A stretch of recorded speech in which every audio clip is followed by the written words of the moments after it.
Good morning everyone. कैसे हैं आप सभी? आई एम श्योर आप सभी लोग अच्छे होंगे। मैं निकिता चौधरी स्वागत करती हूँ आप सभी का हमारे 28 जून के करंट अफेयर्स के सेशन में। आई होप आप लोगों ने कल की क्लास का रिवीजन कर लिया है, आप लोग हैंड रिटन नोट्स बना रहे हैं। जो जो चीजें मैंने आपको बताई थी आप लोग वो अच्छे से कर रहे हैं। क्या क्या चीजें बताई थी? यही बताया था ना कि आपको 20% काम करना है, और वो 20% में क्या काम है? एक तो डेली क्लास लेनी है, एक अपने हैंड रिटन नोट्स बनाने हैं, और एक क्या करना है, डेली की क्लास का डेली रिवीजन कर लेना है। बस इतना सा आपको काम करना था। मुझे ऐसी उम्मीद है कि आप लोग ये काम डेली कर रहे होंगे। तो स्टार्ट करते हैं अपनी क्लास को। और हमारा आज का फर्स्ट क्वेश्चन क्या है? फर्स्ट क्वेश्चन है, what is the name of India's first vertical lift railway sea bridge? India का first vertical railway sea bridge है connecting Rameswaram to mainland of India. जो रामेश्वरम से मेनलैंड ऑफ इंडिया को कनेक्ट कर रहा है, आपसे उसका नाम पूछ रहा है कि उसका नाम क्या है। तो वो कौन सा ब्रिज है? वो है new new Pamban bridge. New Pamban bridge जो एक इंडिया का फर्स्ट वर्टिकल रेल ब्रिज है। और ये क्या करेगा? ये रामेश्वरम से कनेक्ट करेगा इंडिया की मेनलैंड को। और ये ब्रिज ऐसे बनने वाला है। तो ये जो ब्रिज है ये कितना लंबा है? ये 2070 मीटर लंबा है। 2070 मीटर लंबा है। और ये कहाँ बनने जा रहा है? ये बनने जा रहा है कहाँ पर? तमिलनाडु में। कहाँ बन रहा है? तमिलनाडु में। आते हैं अपने नेक्स्ट क्वेश्चन पर। Which of following organization hand over the medium range microwave obscurant chef rocket?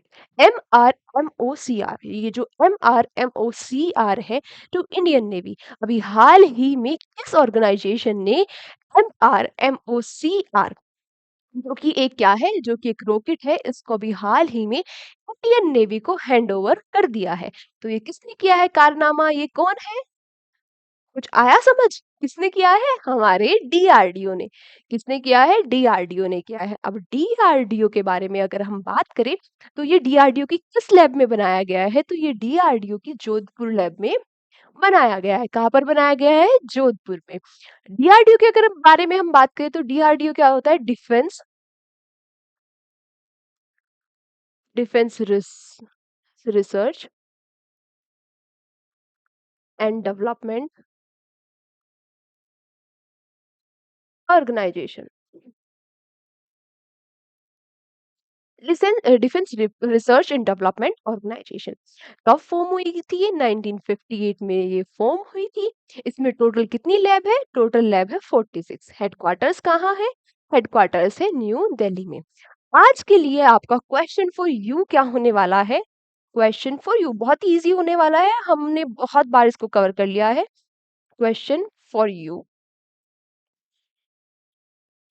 आज के लिए आपका क्वेश्चन फॉर यू होने वाला है, आप लोग मुझे बताओगे कि डीआरडीओ के हेड कौन है? डीआरडीओ के हेड कौन है? क्या कह रहे हो मैम, ये तो हम अभी बता देंगे।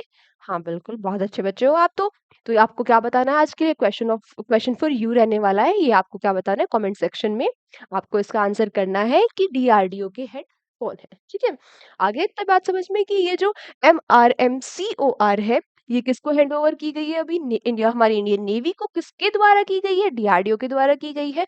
कहाँ पर बनाई गई थी? तो ये जोधपुर लैब में बनाई गई थी। नेक्स्ट आपसे पूछ रहा है, president Draupadi Murmu has recently addressed the joint sitting of the parliament after the general election 2024 under which article of the Indian Constitution does the provision of joint sitting for? आपसे क्या पूछ रहा है कि 2024 के जनरल इलेक्शन के बाद द्रौपदी मुर्मू जी ने जॉइंट सिटिंग को एड्रेस किया है। आपसे पूछ रहा है कि जो जॉइंट सिटिंग है वो हमारे इंडियन कॉन्स्टिट्यूशन के किस आर्टिकल में आती है? देखो मैम, आर्टिकल में किस में आती है वो तो हम ठीक है पढ़ लेंगे, लेकिन ये जॉइंट सिटिंग होती क्या है? मैंने आपको कल भी बताया था, पार्लियामेंट के बारे में बताया था ना कि ये होती है हमारी पार्लियामेंट। कहाँ होती है हमारी पार्लिया? ये होती है हमारी पार्लियामेंट, यानी कि संसद। हमारी संसद के दो हाउस होते हैं, और ये तीन पार्ट होते हैं जिनमें से दो हाउस होते हैं।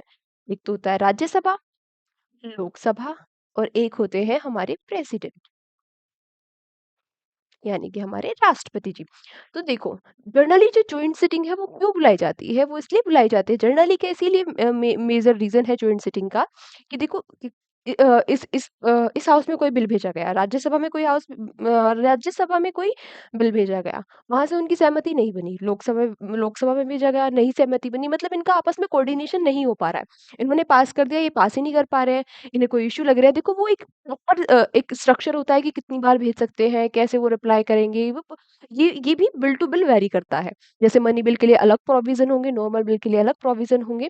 तो आप बस अभी यहाँ पे इतना समझो कि आपस में इन दोनों की सहमति नहीं बन रही है, दोनों हाउस की सहमति नहीं बन रही है, तब हमारे प्रेसिडेंट क्या करेंगे, जॉइंट सिटिंग बुला देंगे। यानी कि सभी अब दोनों हाउस एक साथ बैठेंगे और एक साथ डिसीजन होगा, वो सिंपल मेजॉरिटी से जो भी बिल होगा वो पास हो जाएगा, या अगर नहीं पास हो रहा होगा तो नहीं होगा।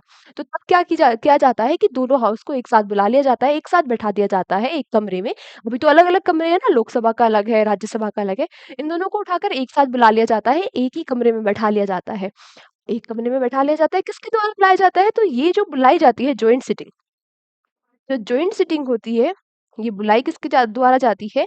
ये बुलाई जाती है हमारे प्रेसिडेंट के द्वारा। अब मैम ये तो ठीक है, लेकिन आपने बताया था ना कल कि लोकसभा में अभी स्पीकर बने हैं ओम बिरला जी, क्यों बने हैं कि वो डेकोरम मेंटेन करेंगे, तो यहाँ पर कौन डेकोरम मेंटेन करेगा? तो देखो यहाँ पर भी जो डेकोरम मेंटेन करने के लिए जो सबसे ऊपर बैठे होंगे वो कौन ही बैठेंगे? स्पीकर। अगर स्पीकर नहीं है, हो सकता है ना स्पीकर को कुछ हो गया हो, तबीयत खराब हो, नहीं आ पाए हो। स्पीकर नहीं है तो कौन बैठेगा? तो बैठेंगे यहाँ पे, कौन डेकोरम मेंटेन करेगा? Deputy speaker. और अगर डिप्टी स्पीकर भी नहीं है तो फिर कौन बैठेंगे? कौन डेकोरम को मेंटेन करेंगे? तो फिर करेंगे डिप्टी चेयरमैन। अब ये डिप्टी चेयरमैन कौन है? मैंने आपको कल बताया था, थोड़ा-थोड़ा हिंट दिया था मैंने कि यहाँ पे जैसे यहाँ पे स्पीकर होते हैं, ये यहाँ पे क्या होते हैं? चेयरमैन होते हैं। यहाँ के जो अध्यक्ष होते हैं वो कौन होते हैं? चेयरमैन होते हैं। और ये चेयरमैन कौन होते हैं? चेयरमैन होते हैं हमारे वाइस प्रेसिडेंट। और ये वाइस प्रेसिडेंट की क्या होती है? एक्स ऑफिशियो पोस्ट होती है। एक्स ऑफिशियो पोस्ट किस लिए होती है? देखो वैसे तो जो वाइस प्रेसिडेंट है उनका मेन काम क्या है? कि अगर प्रेसिडेंट की कुर्सी कभी खाली हो तो प्रेसिडेंट की जगह पे बैठ के प्रेसिडेंट का काम करना। लेकिन प्रेसिडेंट तो अपनी कुर्सी पे भी बैठे हैं, प्रेसिडेंट की कुर्सी तो खाली नहीं है, तो वाइस प्रेसिडेंट क्या करे? तो उनके लिए क्या काम रख लिया गया कि वो राज्यसभा में एज़ अ चेयरमैन जाकर बैठ जाएँगे। ये क्या हो गई उनकी एक्स ऑफिशियो पोस्ट हो गई। क्योंकि क्योंकि वो इन हाउस के इलेक्टेड मेंबर नहीं है, इसीलिए जॉइंट सिटिंग में जो जॉइंट सिटिंग है उसमें वो स्पीकर या फिर एज़ अ जो डेकोरम मेंटेन करेगा वहाँ पर अध्यक्ष के रूप में जाकर नहीं बैठते, या तो स्पीकर जाएगा, स्पीकर नहीं होंगे तो डिप्टी स्पीकर जाएँगे, डिप्टी स्पीकर भी नहीं होंगे तो कौन जाएँगे? Deputy chairman. और अगर ये भी नहीं होंगे तो वो सब लोग सारे लोग वहीं तो बैठे हैं, वो आपस में मिलके डिसाइड कर लेंगे कि अब कौन बैठेगा। ठीक है? एक पैनल बना के वो लोग कर लेंगे डिसाइड। अभी मैं आपको अच्छा क्वेश्चन क्या था? क्वेश्चन था कि जो ये जॉइंट सिटिंग है, ये जॉइंट सिटिंग आपको समझ में आ गई ना? कौन बुलाता है, कौन इसका अध्यक्ष बनता है, ये सारी चीज़ें हो गई आपको आपको क्लियर। तो आपसे पूछ रहा है कि किस आर्टिकल में आती है? तो ये किस आर्टिकल में आती है? ये आती है आर्टिकल 108 यानी कि 108 में। 100 आर्टिकल 110 सॉरी 110 में क्या आता है? आर्टिकल 110 में आता है provisions of money bill. Money bill. और ये भी मैंने आपको कल बताया था कि ये कौन डिसाइड करेगा? देखो मनी बिल के केस में जो ज़्यादा पावर होती है, जो मोनोपोली होती है, वो लोकसभा की होती है। बताया था ना मैंने आपको क्यों होती है? क्योंकि भई जनता के द्वारा जो कमाया गया पैसा है, उसको डिसाइड करना है कि कहाँ इन्वेस्ट करना है। तो किसके द्वारा किया जाएगा? भई उन्हीं लोगों के द्वारा किया जाएगा ना, जो जनता ने अपने आप चुन के वहाँ पर भेजे हैं। इसीलिए लोकसभा के पास मनी बिल के केस में मोनोपोली होती है, और जो स्पीकर होते हैं हमारे लोकसभा के, वो ही बताते हैं कि कौन-सा बिल मनी बिल है और कौन-सा बिल मनी बिल नहीं है। आर्टिकल 112 में क्या आता है? Annual financial statement. Annual financial statement. Ma'am ये एनुअल फाइनेंशियल स्टेटमेंट क्या होता है? अरे यही तो बजट होता है। हम कहते हैं ना, ऐसा आपने सुना होगा कि बजट हमारे कॉन्स्टिट्यूशन में कहीं भी मेंशन नहीं है। हाँ, बजट हमारे कॉन्स्टिट्यूशन में कहीं भी मेंशन नहीं है। उसकी जगह पे क्या मेंशन है? Annual financial statement. और यही क्या होता है? यही तो बजट होता है। ठीक है? यहाँ तक इस क्वेश्चन की आई होप आपको सारी चीज़ें क्लियर हो गई होगी। आते हैं अपने नेक्स्ट क्वेश्चन पर। Which of the following exercise does the Rafale fighter jets of the Indian Air Force participated recently? अभी हाल ही में कौन सी एक्सरसाइज में हमारे राफेल फाइटर जेट्स ने पार्टिसिपेट किया है? तो ये हमारे राफेल फाइटर जेट्स है, इन्होंने पार्टिसिपेट किया है अभी हाल ही में एक्सरसाइज रेड फ्लैग में। और ये एक्सरसाइज रेड फ्लैग क्या है? एक मल्टी नेशनल एक्सरसाइज है। क्या है? मल्टी नेशनल एक्सरसाइज है और ये भी हाल ही में कंडक्ट कहाँ पर हो रही है? यूएसए में। कहाँ पर हो रही है? यूएसए में। अच्छा मैम ये एक्सरसाइज तो ऊपर भी लिखी हुई है, आप हम हमें इनके बारे में भी बता दो। ठीक है, इनके बारे में बता देते हैं। तो सूर्य किरण एक्सरसाइज जो है वो किसके बीच में होती है? इंडिया और नेपाल के। इंडिया और नेपाल के। मित्र शक्ति किसके बीच में होती है? इंडिया और श्रीलंका के। श्रीलंका के। और डेजर्ट शक्ति इंडिया और यूएई के। ठीक है। अब आपको यहाँ पे ये चीज़ इम्पोर्टेंट भी हो जाती है, ऐसे भी आपसे डायरेक्ट क्वेश्चन पूछ लेगा कि अभी हाल ही में जो रेड फ्लैग एक्सरसाइज हो रही थी, आप ये याद कर लोगे कि यूएसए में हो रही थी, ये याद कर लोगे मल्टीनेशनल एक्सरसाइज है, लेकिन पूछ लेगा कि जो अभी हाल ही में रेड फ्लैग एक्सरसाइज जिसको कंडक्ट कराया था यूएसए ने, जो कि एक मल्टीनेशनल एक्सरसाइज है, उसमें भारत की तरफ से किन फाइटर जेट्स ने पार्टिसिपेट किया? तो किन किन फाइटर जेट्स ने पार्टिसिपेट किया? हमारे राफेल ने इस एक्सरसाइज में पार्टिसिपेट किया है। नेक्स्ट आपसे पूछ रहा है which of the following union minister has appointed as the leader of house in Rajya Sabha recently? तो ये कौन बन गए थे? जेपी नड्डा जी। कौन बन गए थे? जेपी नड्डा जी। और ये जेपी नड्डा जी क्या है? हमारे हेल्थ मिनिस्टर भी है। हेल्थ मिनिस्टर भी है। इन्होंने किसको रिप्लेस किया है? पीयूष गोयल जी को ये रिप्लेस करके क्या बन गया? Leader of house in Rajya Sabha. Which of the following are the new criminal laws that has included in the Indian justice delivery system? अभी हाल ही में कौन से न्यू क्रिमिनल लॉ को इंक्लूड कर लिया गया है इंडियन जस्टिस डिलीवरी सिस्टम में? तो ये कौन से लॉ है जिनको इंक्लूड कर लिया गया है? देखो एक तो है भारतीय न्याय संहिता 2023, भारतीय न्याय संहिता 2023, भारतीय नागरिक सुरक्षा संहिता 2023, भारतीय साक्ष्य संहिता 2023।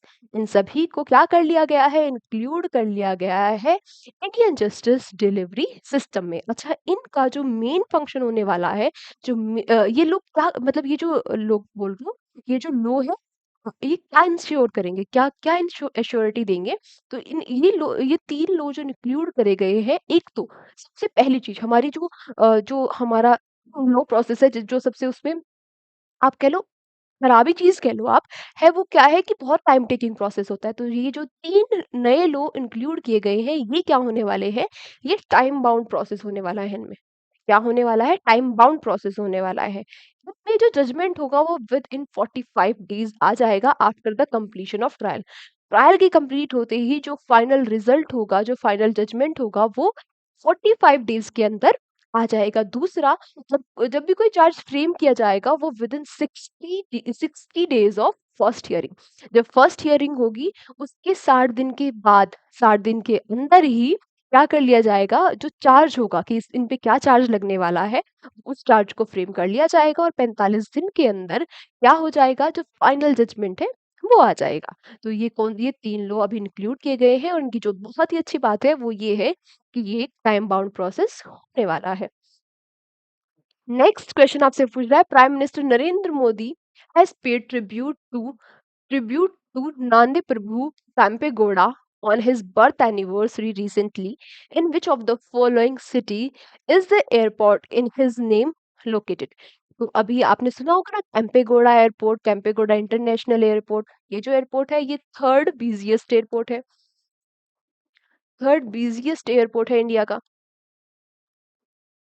Third busiest airport of India और 26th busiest airport of Asia.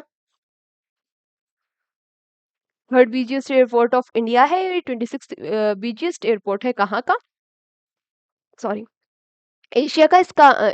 इसका जो नाम है वो किसके नाम पे रखा गया है? कैंपेगौड़ा जी के नाम पे रखा गया है। तो ये एयरपोर्ट कहाँ पर लोकेटेड है? ये एयरपोर्ट लोकेटेड है बेंगलुरु में। अच्छा ये जो कैंपेगौड़ा जी है, ये जो कैंपेगौड़ा जी है,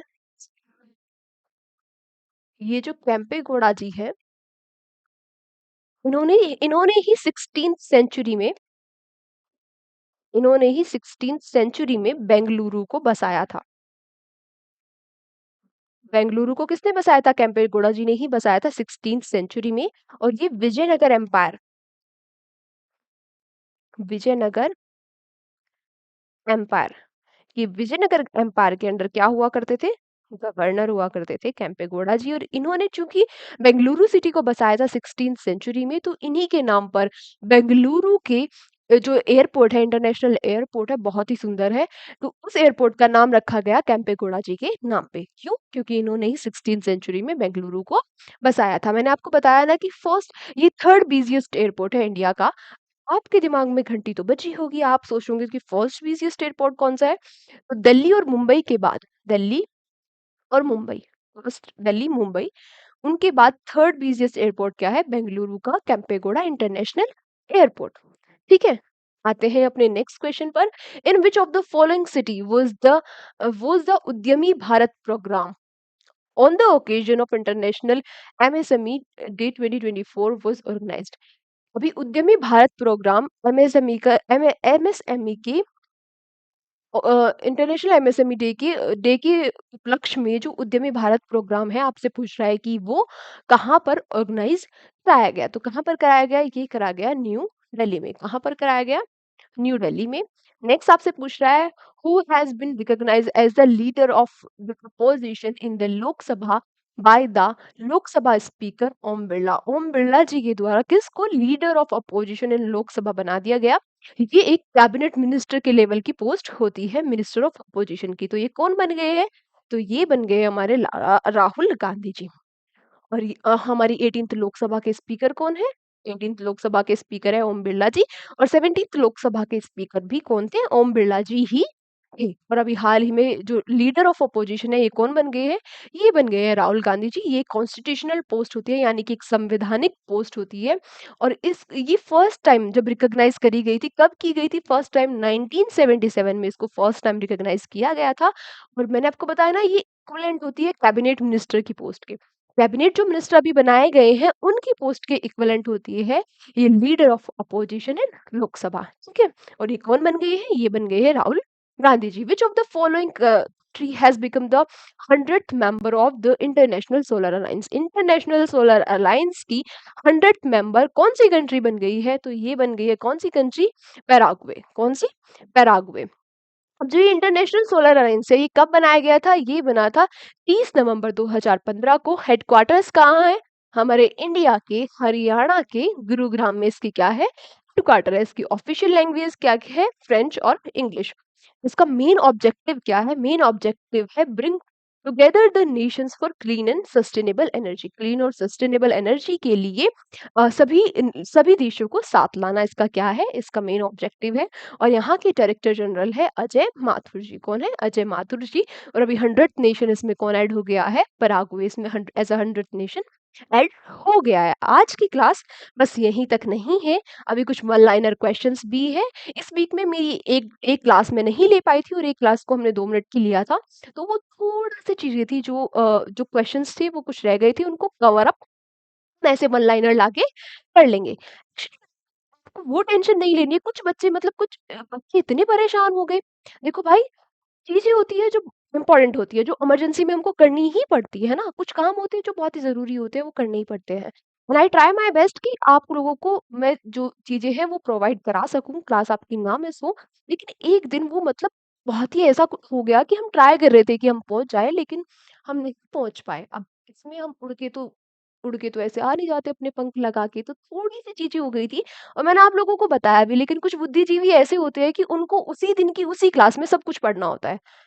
उनको लगता है कि नहीं, नहीं, आज की क्लास नहीं हुई है तो इसका मतलब आज तो दुनिया पलट गई मेरी। ऐसा नहीं है भाई, किसी-किसी दिन आपके साथ भी तो होता होगा ना कि आप नहीं क्लास ले पाते होंगे, उस क्लास को आप अगले दिन ले लेते होंगे। तो आगे से भी मैं आपको बता दूँ, आपको ये टेंशन नहीं लेनी है कि क्लास नहीं हुई है, कोर्स छूट गया है।